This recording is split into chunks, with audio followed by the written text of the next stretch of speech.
The gavel slammed down with a sharp crack, echoing through the crowded courtroom like a gunshot. "Senator John Kennedy, this court finds you in contempt and imposes a fine of $50,000, Judge Andrew Napolitano declared, his voice carrying an edge of finality. Gasps rippled across the room. Cameras flashed. Reporters scribbled furiously. Kennedy, known for his sharp wit and unshakable demeanor, sat silently at the defendant's table, his hands folded neatly, his expression unreadable.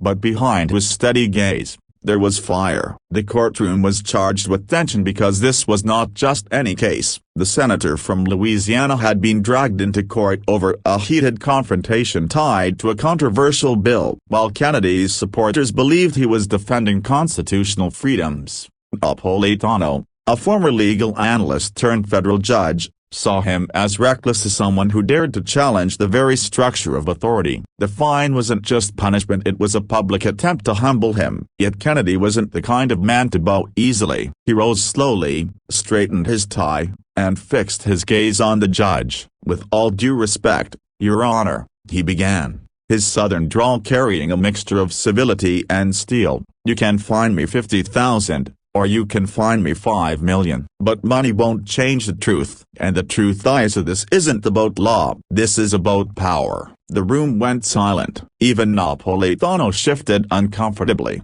Kennedy walked toward the jury box, not as a lawyer, not as a defendant, but as a man speaking to his fellow citizens. He painted a picture of ordinary people: farmers, teachers, cashiers crushed under rules written by elites who never lived their struggles. He spoke of his father's long nights working to keep food on the table, of neighbors who sacrificed everything just to pay taxes, and of young men and women who felt the system was rigged against them.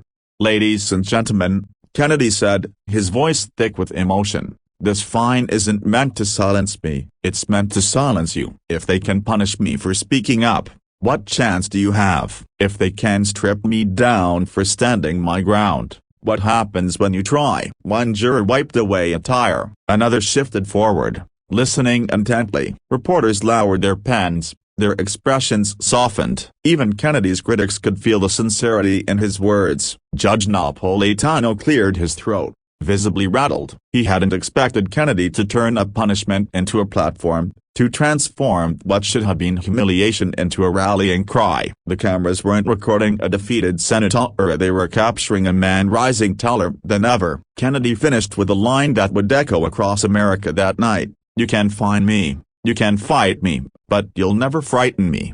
The courtroom erupted into murmurs. Supporters clapped despite the bailiff's warnings. Napolitano banged his gavel again, but it was too late. The tide had turned. Outside, the courthouse steps became a sea of people holding signs, chanting Kennedy's name. News outlets broadcast the scene live, calling it a political earthquake. Donations poured in from every corner of the country, ordinary people sending $10, $20, or $50 to help Kennedy pay the fine, though he never asked for it. By nightfall, he had raised not just $50,000, but millions, proving the fine had only fueled his cause. Napolitano, once respected for his sharp legal mind, found himself the target of public outrage. Commentators accused him of overreach, of weaponizing the bench to silence dissent. His reputation faltered. Instead of weakening Kennedy, he had made him staunch, untouchable. That night, Kennedy stood before a massive crowd gathered in front of the courthouse. The air was thick with energy,